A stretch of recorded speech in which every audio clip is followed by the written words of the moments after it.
21st Century Entrepreneurship with Martin Piskarik.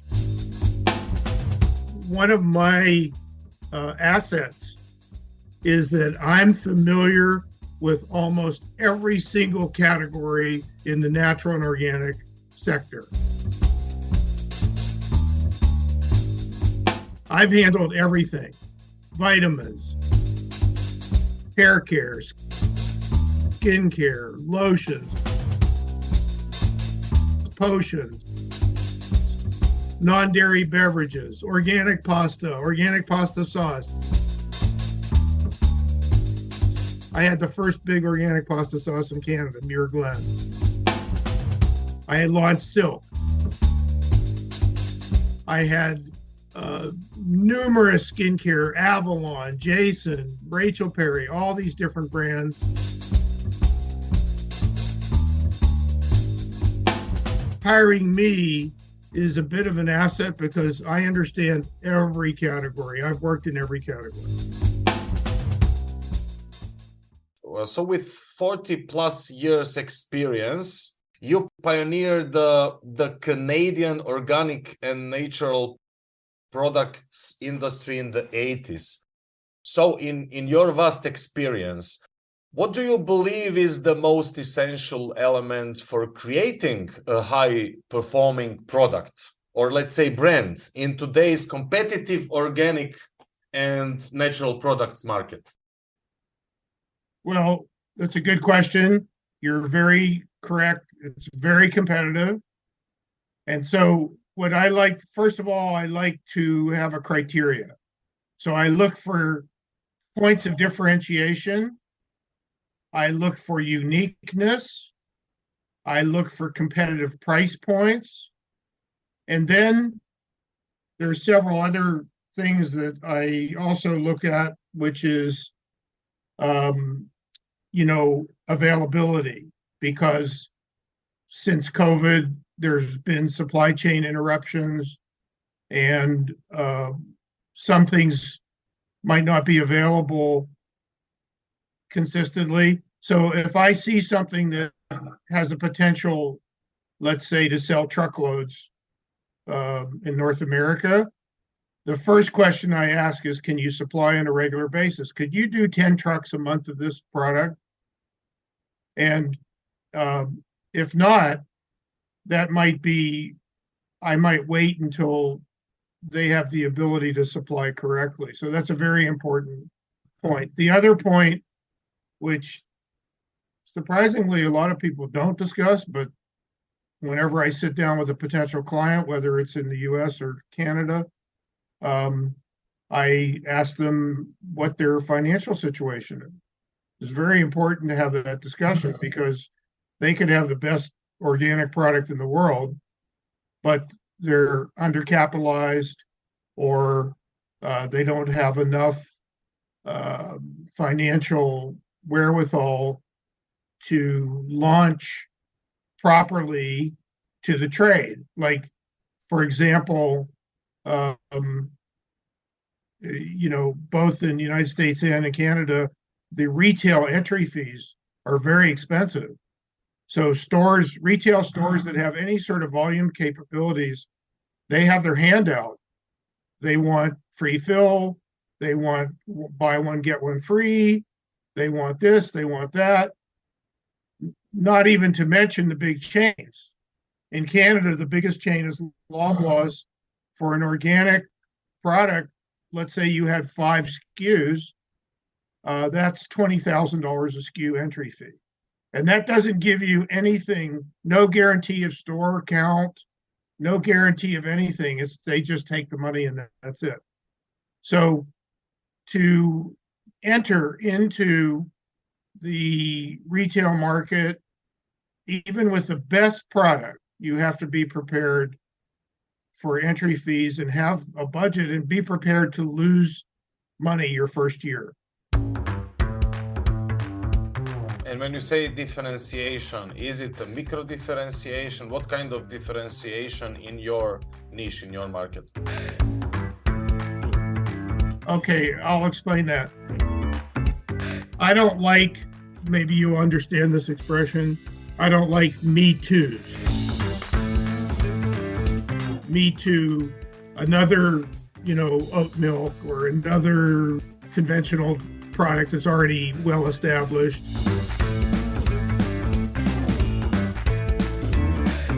I want differentiation, new, unique, healthy, nutritional benefits to consumers. It may have a whole variety of features and benefits, weight loss, lower calories, those types of points.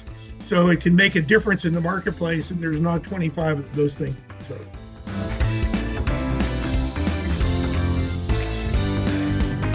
What's the analog versus antilog ratio? If a company came to me and asked me to consult for them, and it was a product that was already very well established in the marketplace, but they had a bucket full of money and their retail price point was going to be, say, 15% less than the established brands, well, I'd look at that because the economics are correct and they're going to prepare to come to market with enough financial resources to get in there and get some market share. So that's one example. If there's another example would be maybe a product that I personally feel is very unique, has a great opportunity. I might introduce them to investors because that product might be undercapitalized. They might have I see these every week. They come to me. I just saw one. There was a gluten-free expo in Vancouver on the weekend, and I saw a product there, very unique, but will require a lot of money to educate the public about. A lot of health benefits, tastes good, a lot of availability because it comes from the ocean, and but it's something that's going to require some financial input to educate consumers and retailers about the features and benefits of this product. They don't have those resources right now, but they want to move in that direction. So I will help them try to marry a investor that is interested in looking at something unique like that. By the way, any takeovers from your side? Takeovers happen all the time. Mergers happen all the time. Things, sometimes you can't even keep up with it because you go on LinkedIn and this announcement, that announcement. For me, I try to stay focused on my clients and getting results for them. I look at what's going on in mergers and takeovers, but it doesn't necessarily influence what I do for my clients in the marketplace. I like to stay focused. Okay, I understand. So those criteria, differentiation, competitive price, availability, financial situation. By the way, you spoke, you mentioned distribution as well. So, and the challenges. How did you go about establishing a trustworthy distribution network when let's say when launching new brands into Canada? Well, I started in 1980. I was the first organic natural broker in the country.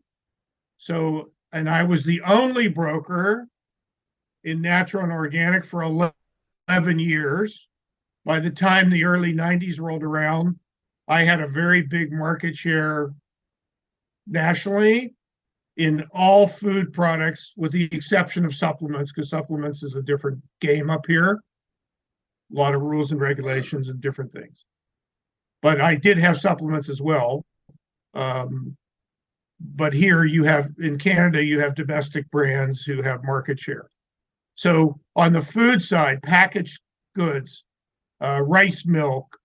I launched Silk. I launched Rice Dream. I launched big brands here, Jason Cosmetics. When I had Jason, I had 225 SKUs across Canada. So I had a very big market share before even another competing broker entered the market. So I was a pioneer in the industry. I set the tone for a lot of things when the industry was young and quite small. One of the things that I'm known for is ethics. I had very good reputation for business ethics. I still do. I can't say that about other competitors in the market now. Things have changed. So that's one thing that I was always dependable and reliable and honest and told the truth. So if I understood you well, you have established the Canadian first brokerage for organic and natural products. Correct. Started in 1980, and I started with one product. And when I sold my company, I had close to 60 brands in 2013.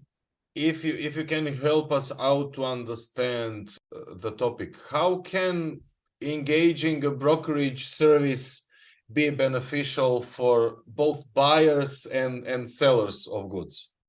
Well, that's a good question. And I'm not really brokering anymore. I'm consulting because I don't have a big team. I had sales reps in every province. I had offices in Toronto and big offices with high overhead, and I had dedicated salespeople just for each chain had a dedicated salesperson. So the way that I do it now is I evaluate the brand, have an open discussion with them, ask them what their goals are. Again, back to the financial resource question, because there's only so much I can do if they don't have the resources to do what's needed, right? And then establish the distribution model. So distribution here and in the US has changed radically, let's say in the last 10 years. And so you have a lot of, with some of these bigger distributors, they want certain things. They're going to want deep discounting. They're going to want promotions. They're going to want so many different things, demos. I mean, you need a budget for this. It's not a small thing, even for a smaller brand just starting out. So you have to, and one of the things that I'm quite good at is to pick the distribution model for the brand. Who would be the best distributor, all things considered? The biggest isn't always the best, right? So going to market, you have to really be savvy on how that's going to work, because there's a lot of high expectations. And some of these distributors are so big, let's say like UNFI in Canada, they have thousands and thousands of SKUs. So, you might not get the attention with a big distributor like them. They're going to expect you to put on a national crew of salespeople, because they're not going to do the sales job. They're basically a truck that is delivering products to the stores based on your brand's team's effort. These are big costs to do this, put it together. I did this. I was the first one in Canada. I had the model to do this successfully. And, you have to really think carefully about what your choices are and how you're going to choose.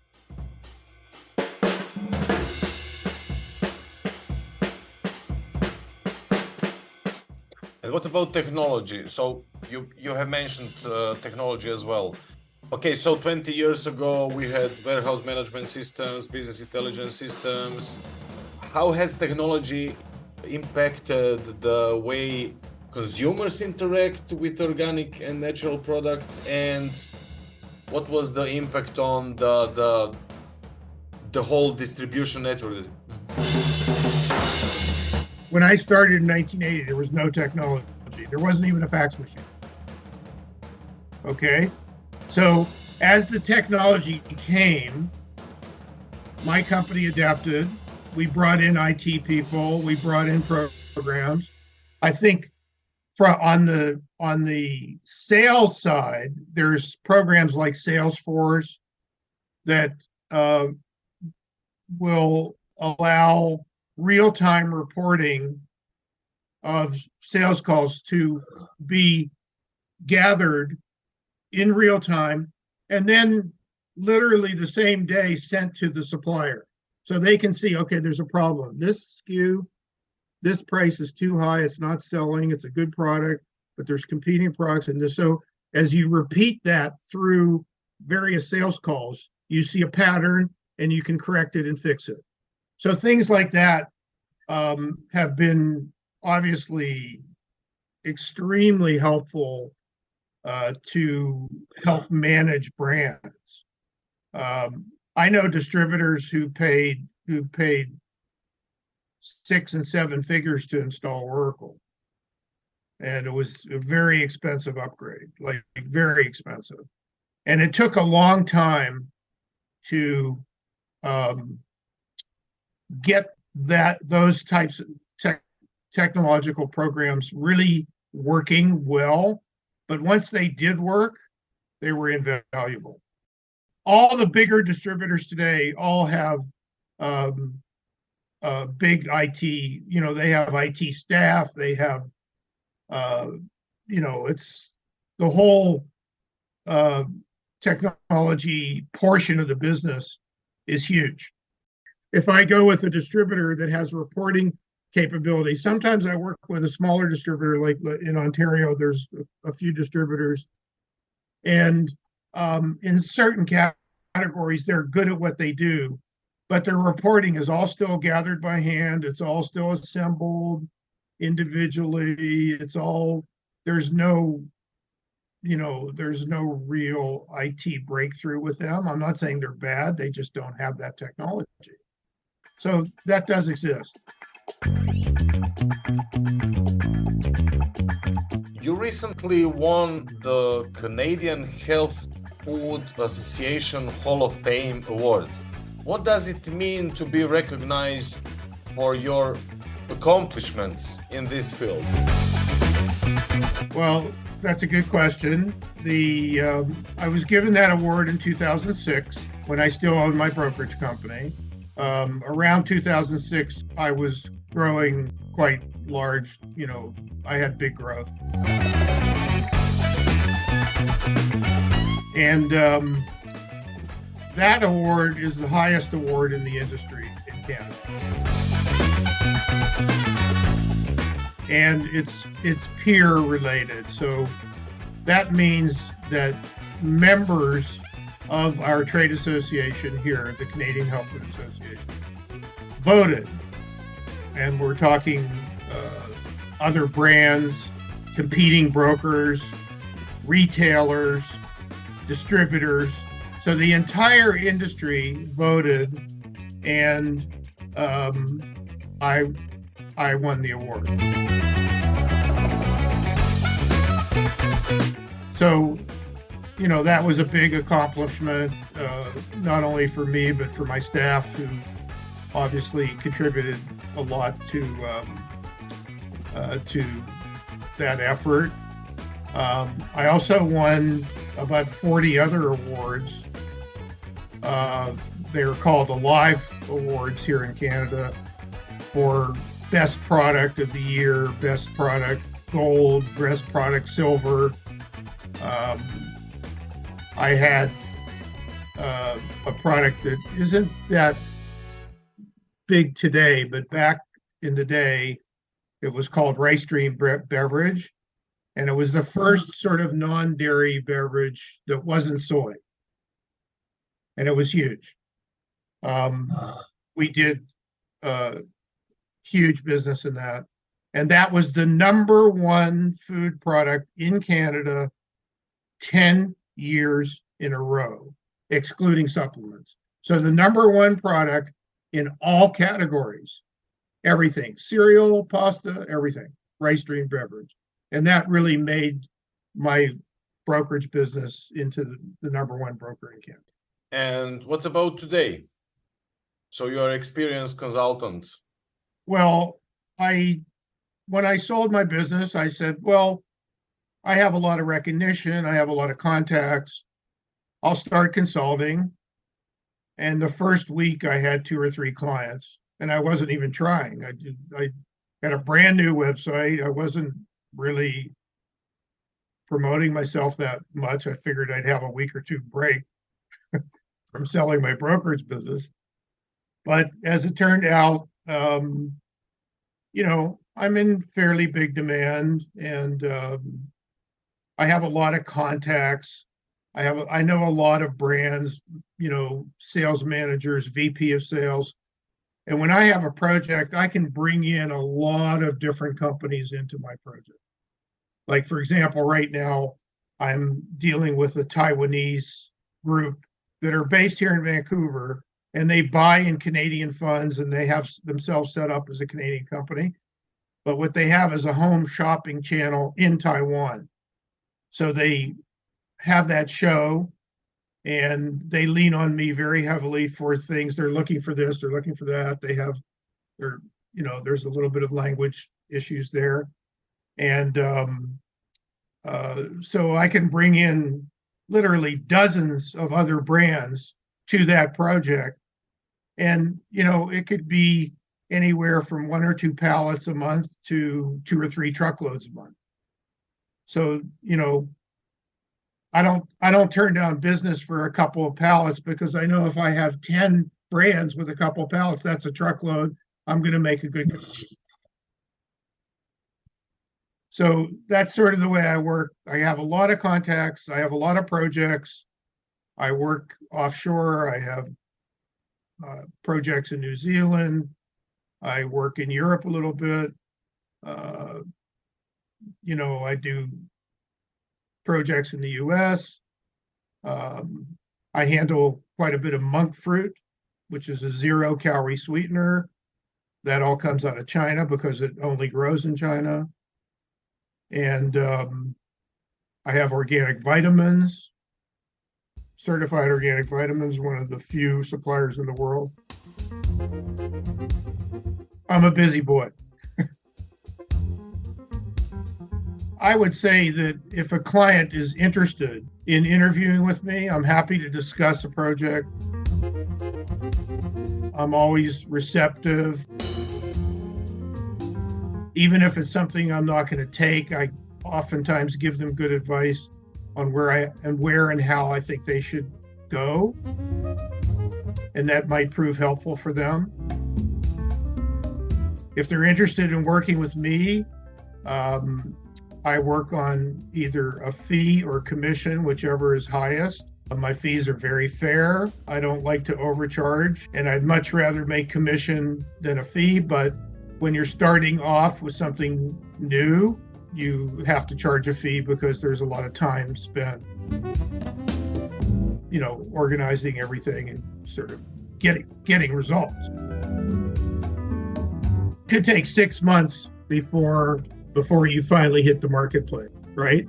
And in Canada, you also have labeling issues, bilingual label, metric, special nutrition panel, certifications, all these things, different rules.